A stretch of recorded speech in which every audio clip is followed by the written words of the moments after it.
Alright, so I've always heard about the Ultimasaurus, which was supposedly like a huge hybrid that I think was supposed to be used in the Jurassic Park movies, but never was, I think. But I think, was sold as an action figure. I'm not really too sure. I don't know. It was definitely something I was interested in, but I'm curious to know. So, yeah. So, let's go ahead and take a look at it. Alright, let's get into this. The Ultimasaurus, I want to get a good look at its design.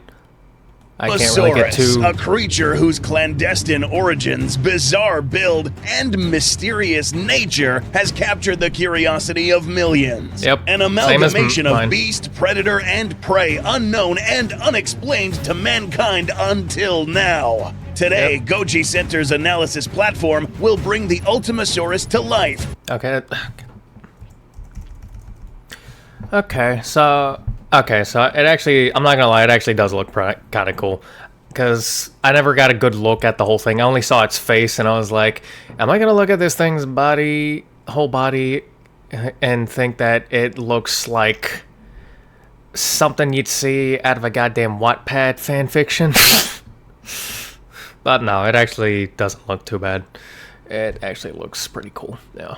Life, explaining its composition of... Alright, now I gotta go back and look at that too. 30% T-Rex, 20% Raptor, 25 Ankylosaur, 20 Trike, and 5 Stego. Okay. That's, yeah. That makes sense. Abilities, and most importantly, its viability in combat against the already Oh, it's actually in Jurassic World Evolution? I didn't know that. Huh. existing plethora of Jurassic World predators. Or is that a mod? I don't know. Ultimasaurus dominate Jurassic, or would it be a tragic disappointment? Make sure to watch till the end to find out. Yeah, that is another thing I'm curious about. Would this thing actually work and be a bigger threat than, you know, the Indominus or the Indoraptor? Or would it be a gigantic, massive failure? Which is the main reason I wanted to watch this, because it said Invincible or Epic in the title, and I'm like, I want to know. I really want to. Subscribe and get ready to witness this latest episode, The Ultimasaurus Explained. Alright, let's get into it. This episode will be divided into 5 parts. Its origin, genetic composition, viability in combat, engagements with other dinosaur species, and a special secret segment. Yeah, that is definitely one thing I am curious about. Like, how the hell did this thing even come into being, or the idea about it? Like, where did it come from? That is definitely one of the very few things I am curious about. Watch till the end to see what we have prepared. The Ultimasaurus was a canceled action figure from the Kenner Jurassic Park Chaos Effect line of toys. This line So it was an action figure, but it was canceled, okay. Featured many hybrids, but perhaps the most popular of these, and ironically one that was never brought to fruition, was the Ultimasaurus. But what if it was real? Well, the first question to answer is, where in the Jurassic timeline would we have found this creature? To answer this, we must look at the methodologies that could have been used to create this hybrid. The animals that could have been used to create the Ultimasaurus would have been the ones that had their genomes sequenced in the early 1990s. During the time period where Jurassic Park at Isla Nublar was undergoing construction, and when the Isla Sorna establishment was operating at max efficiency.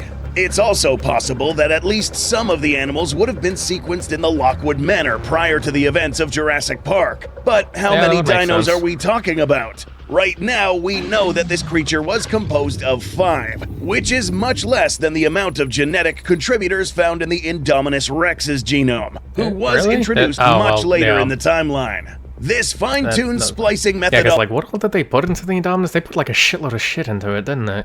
Because they put more than a Rex and a Raptor in that thing. They put what all did they put in? They put a lot into it, but yeah. Technology that was used to create the Indominus Rex allowed scientists to create a much more refined creature. So what does this tell us? All evidence so far leads us to believe that the Ultimasaurus would have been found early on in the Jurassic timeline. This animal does not have the appearance or amount of genetic contributors to be something that would be created around the 2010s circa era. This hybrid's chaotic, mishmashed appearance also makes us speculate that creating something like this animal would have happened before the events of the first film, but no later than the 1990s when the amalgam testing was underway on Sorna. the set of tests that brought the Spinosaurus to life. Therefore, in this cinematic universe, the Ultimasaurus would have been one of the first, if not the first, hybrid ever created. That is, in the Jurassic Park era, not Jurassic World.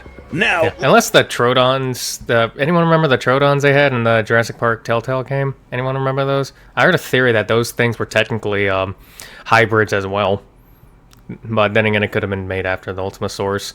And if you don't know what the Troodons are, I recommend giving the Jurassic World Telltale game a look at, and give it a look-see, and check those things out. Because if you want to know, if you want a basic summary of what the Troodons are, they basically made a dinosaur that was basically a xenomorph, pretty much. Yeah. Let's talk about what dinosaurs made up this hybrid. As mentioned earlier, there seemed to be a total of 5 genetic contributors to the... Yeah, and that's another thing I'm curious about with this thing. Like, how would its behavioral patterns and shit work, being mixed with so many different dinosaurs, and how well would the DNA combination work with its like development and shit? Because, I mean, it is messing around with hybrid shit, you know. I don't know. Hopefully stuff like that is answered in this video. Ultimasaurus, the first and most prevalent being the Tyrannosaurus Rex, contributing to the general body shape, posture, and jaws. The next and while I know I said this design looks cool, the design in the Jurassic World 2 game looks kind of derpish, not gonna lie. But this one does look cool as shit. Dinosaur in this list is the Ankylosaurus, whose genetics provided this hybrid's armored dorsum and tail club. Up next, and most notably, we have the Triceratops, whose genetic contribution gives the Ultima its distinguishable horned skull. But what about the arms and legs? This would have been contributed by raptors. And finally, these thagomizers on the end of this tail would have been courtesy of the Stegosaurus. Yeah, because it's not like we already did enough by giving it a giant club at the end of the tail. We had to put spikes on it too. It's important to note that all of these contributors would have had a significant contribution to the genetic makeup of this hybrid.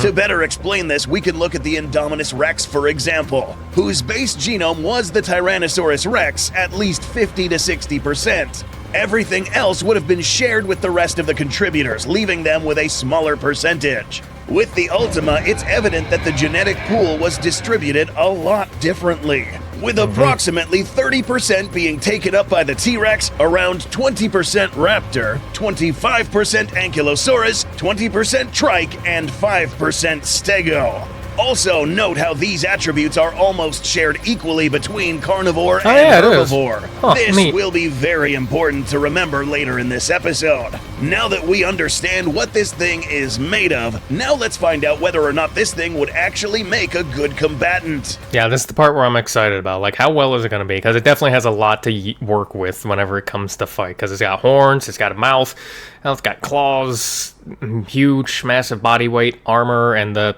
spiked club tail. I don't know how effective it will be, but one thing is for sure is that it definitely has a lot to work with. So this could be a pretty formidable foe, or it could just be weak, but with a lot of shit to work with that'll make it hard to deal with. Who knows? I'm about to find out. To determine the combat viability of this hybrid, we need to find out corporal attributes and size. So, how big is the Ultimasaurus? Ooh, yeah, how big is it? You'd be surprised to know that although this hybrid is usually depicted as a gargantuan super predator dwarfing the rest, this animal probably fell short of that description.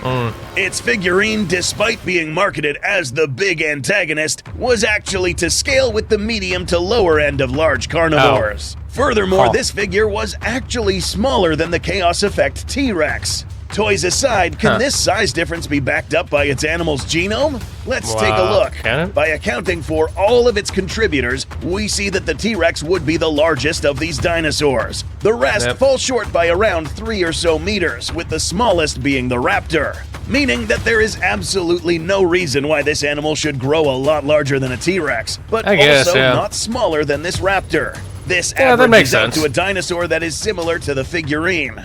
But why can't it grow larger, like an Indominus, for instance? Unlike the Ultima, the T-Rex probably has to do with all the mixture of DNAs in it, if I'm guessing. Was not the biggest animal in the Indominus' genetic pool. Here we find large predators such as the Dinosuchus and Giganotosaurus that helped it grow a lot bigger. In Ultima's case, we can suspect Right, I forgot they put shit like that in the Indominus, yeah. the significant amount of DNA. Like, I know they put a lot into it, but I wasn't remembering a lot of it. I remembered Rex, Raptor, Cuttlefish, and they put something else in it. Yes, they put a lot into it. DNA composition in this hybrid was also the culprit behind its shrunken size, especially since the legs and arms resemble those of a raptor, which are not built to carry heavy theropods, especially with tons of armor on their backs. The end result would be an animal around 3 to 3.5 meters in height, Okay, so 8 it's not to that tall. 9.5 meters in length, weighing at around 4.5 to 5.5 metric tons. This puts it at around the size of a baryonyx or a ceratosaurus. Okay. Anything bigger would just make this thing too heavy to function. Perhaps Yeah, that would make sense. Yeah, it would.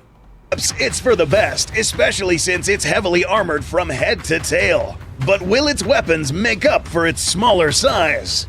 This animal has no shortage of weaponry. Gigantic claws on its hands and feet, long arms allowing a good reach of attack, a tyrannosaur-like jaw, armor plating, spiked tail club, and the Triceratops it's got a lot to work with. Immediately, I'm actually curious about its bite force. Like, what would its bite force be? Would it be of that of a T-Rex, or would it be weaker, maybe a tad bit stronger, or just significantly weaker, possibly? I don't know. Regardless, it has a lot to work with.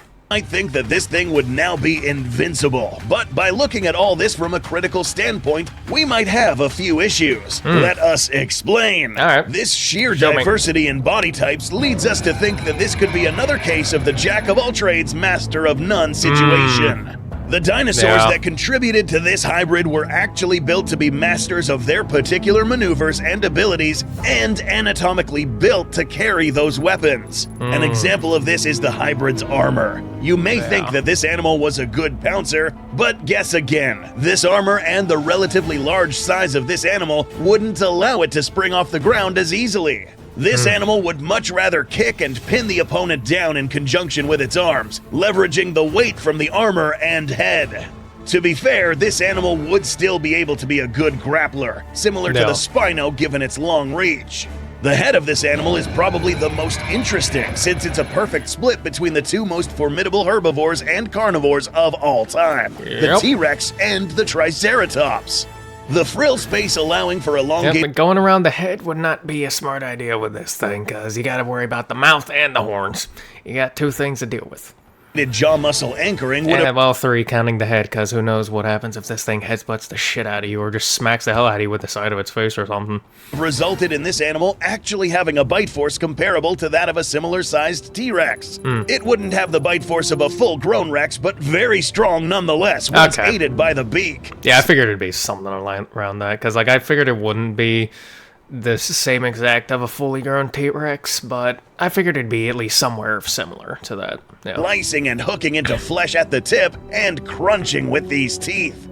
But would the horns do any good? This one is tricky, especially since this animal isn't specifically built to carry such a heavy head. Both the trike and the T-Rex have special adaptations that allow them to swing large heads around. The outward splayed forelimbs of a Triceratops provide the perfect platform to effectively use these horns with purpose. And the T-Rex's strong neck muscles allowed it to bite, twist, and yank massive amounts of flesh, and lift up to 500 pounds of flesh and bone with each bite.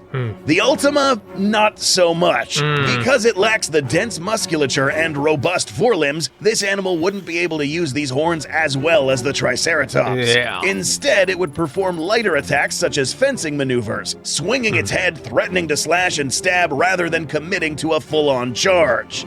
But against a large opponent with good grapple. Yeah, because I didn't think, because with how big this thing is, I wouldn't think it'd be like charging like really fast. Like I don't expect that thing to be really fast or anything, but I can definitely see it still getting use out of the horns, but not too much out of it. I mean, it can definitely, but yeah, like a fencing maneuver, like you said, yeah, I can see that happening though. Maybe like accidentally, maybe like get something in the eyes and shit. Abilities, these It'll definitely horns do could damage. actually be used against the Ultima. If grabbed by the horns, it would be easily controlled, pushed, or pulled down. So far, the conglomerate of weapons holds only some merit for the Ultima. Yeah. But will its armor be of any good use? Well, this set of osteoderms on its back would apply some protection against claws more than it would for full-on bites. Again, the big detrimental factor with having this much armor is sacrificing speed. More so if this creature has a theropod-like posture. Theropods usually have most of their weight distributed along the pelvis and tail. This, however, adds weight to the middle of their body, reducing speed, agility. However, it would be balanced thanks to the presence of its large head and arms. Okay. Lastly, we'll evaluate the use of its tail. For the Ultima, this would still make a viable weapon, but nowhere near as effective as a real-life Stegosaurus or Ankylosaurus. As mentioned many times, the contributing dinosaurs are specialized for using these weapons. And regardless, it's gonna hurt like hell, because not only do you have to deal with the fact that you got hit with a tail like that, you gotta deal with the fact that you got stabbed too. Both the Anky and Stego have 4 limbs to keep them firmly grounded while winding up this weapon and striking. So, having both a club and Thagomizer would mean that this weapon would again be too heavy to swing without losing its balance. So, its use would be limited, especially during the heat of combat. Nope, never mind then, it's almost useless. Almost. So, with so many heavy weapons, this all boils down to one critical concern: balance. Even if its agility is relatively decent, the fact that this animal's entire body weight is carried on its toes and that it has a high center of gravity means that it could get knocked over if hit in these areas on the flank. Although it may still be able to defend itself while upside down, getting back on its feet would be a more difficult and lengthy process. Yeah, and then there's the fact that even if it is upside down, it's already exposing its underbelly, which is, no armor there. So yeah, it's seeming like this thing really isn't too great of a hybrid, huh? Yeah, you think, I don't think Ultimasaurus was the best name to choose for this thing, huh?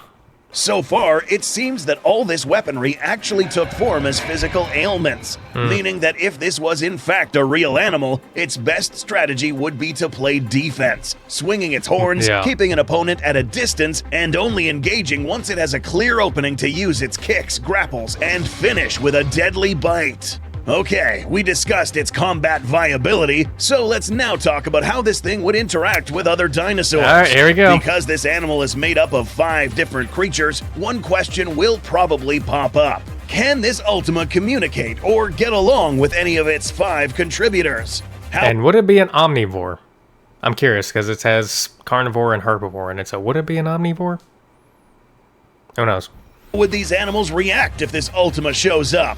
Stumbling upon an animal such as a Triceratops would go a little like this. The trike sees the immediate resemblance to its own thanks to the horns, which are indicative of its species. The Ultima might be able to get some points across with the frill. After a moment, its theropod-like posture and peculiar sounds may register it as an unknown threat. Running into a dinosaur such as a Stegosaurus would be immediate chaos, given its stark difference to its own specimens. Its vocalizations would also cause swift alarm.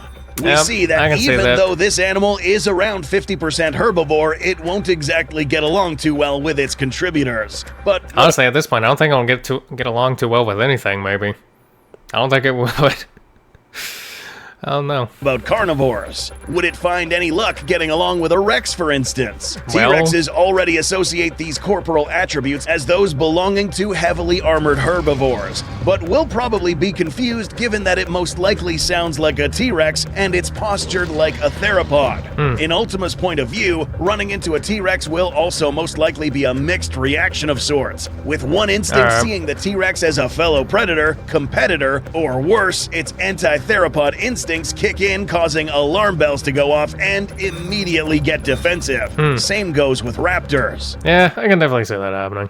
The Ultima would have been a dinosaur of extreme reactions. Its herbivorous herding instinct may have made it seek out company with no promise of success when its predatory instincts kick in, and become even more defensive and violent once it catches a whiff of a giant predator. Which leads us to our surprise segment, Battle Rounds with Other Dinosaurs. Okay, let's see it. That's right. The last thing to do now is to quickly assess whether or not this animal would fare well against some of the creatures found here in Nublar. All right, let's see it. Let's begin with the medium-tier carnivores, such as the Carno, Baryonyx, Ceratosaurus, or Allosaurus. Okay. Now, because we mentioned that this creature was well-armored and equipped with strong grappling weapons and a bite that is far stronger than these opponents, we find very quickly that these would be at a big disadvantage. Although not as fast as these creatures, the Ultima would win this by adopting a defensive approach, waiting for the opponent to come within range to leverage its heavy weaponry, pin the opponent down, and most likely win these encounters. We can even go as far as assuming that this creature will fare well or be on par with the Scorpius Rex. Ooh. Yes, this guy has venomous quills, but this isn't an animal that's smart enough to envenomate and retreat. Even Yeah, if because correct me if I'm wrong, but I'm pretty sure the Scorpius Rex has like,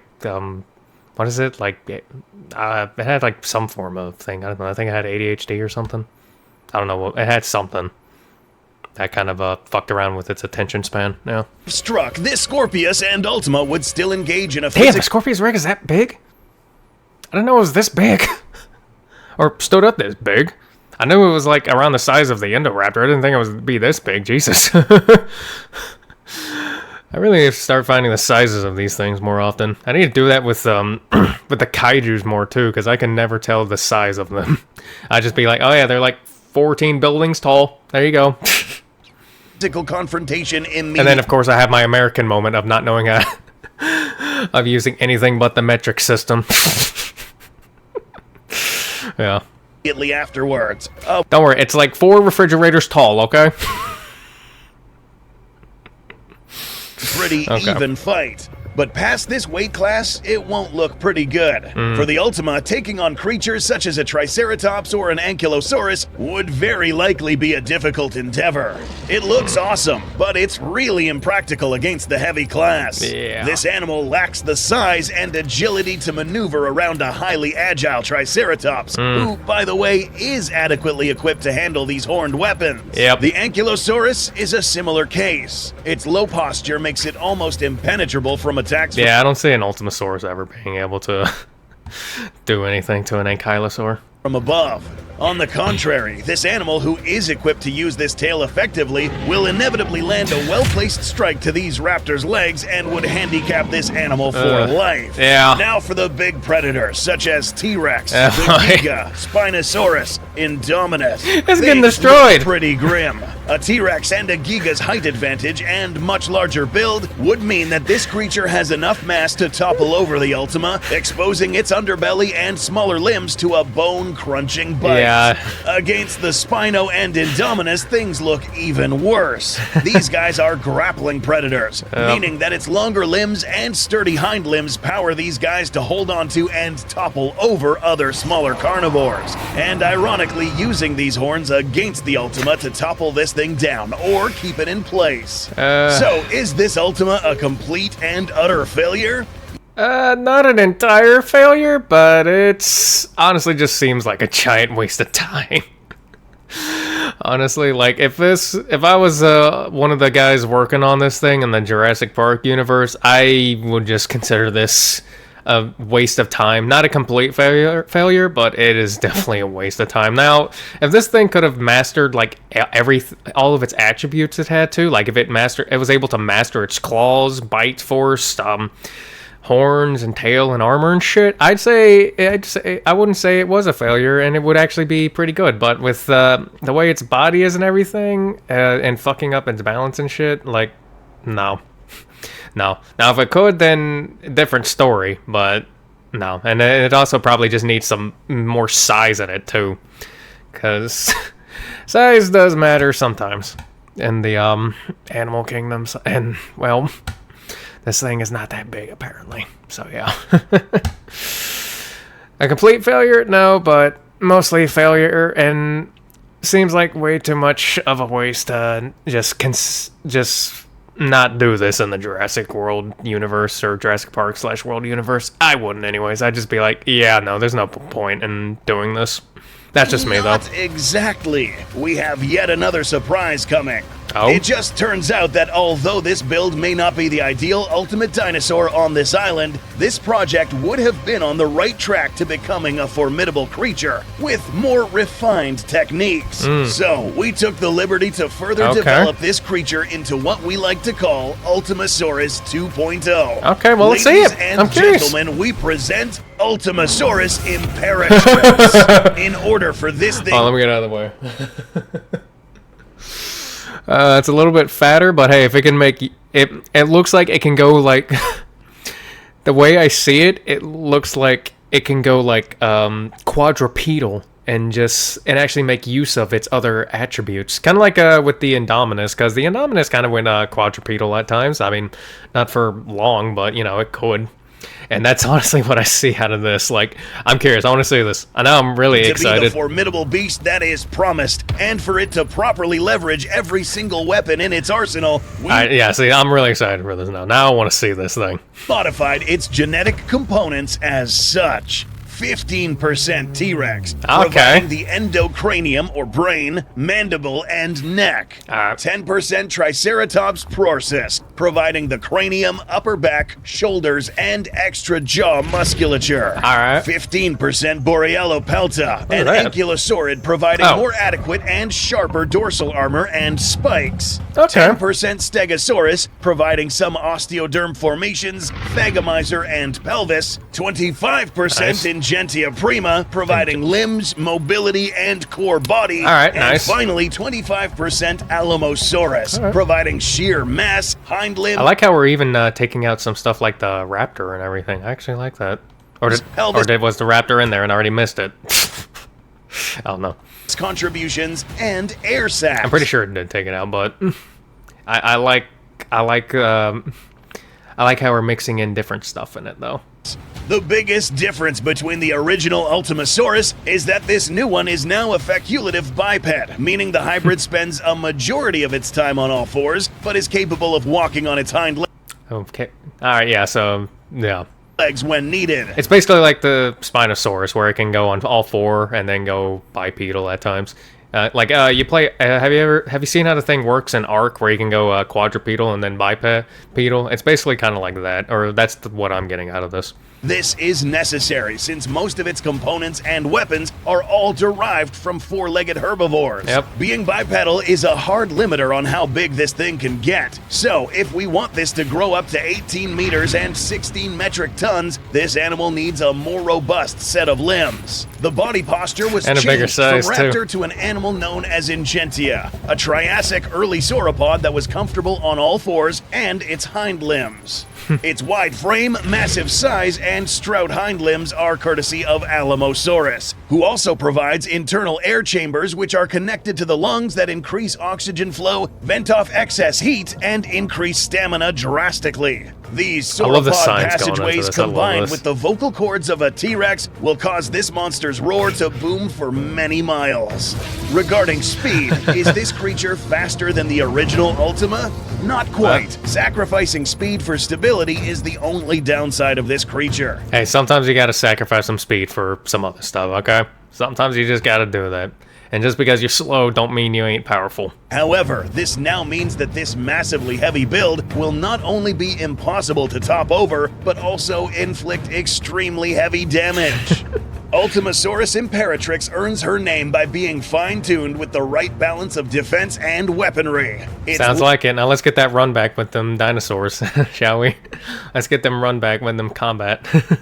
Long reach and being armed and armored means that flanking this animal will now carry a huge risk of counterattack. Oh yeah. At this level, a tail club is impractical, which is why the Ankylosaurus component was replaced with the Borealopelta, an ankylosaurid with denser armor layering and compatible with armor that both the Alamosaurus and Stegosaurus provide. This Thagomizer of sorts is mounted on a long tail, capable of inflicting strikes many times more powerful than any Stegosaurus or Ankylosaurus could. Anything caught in the way of these would suffer extremely deep cuts. Oh yeah. Risk getting cut into chunks by the impact. Yeah, I didn't even realize that. We took away the club too, and we just settled for spikes only. That's still, I still like that too. And now to strict offensive weapons.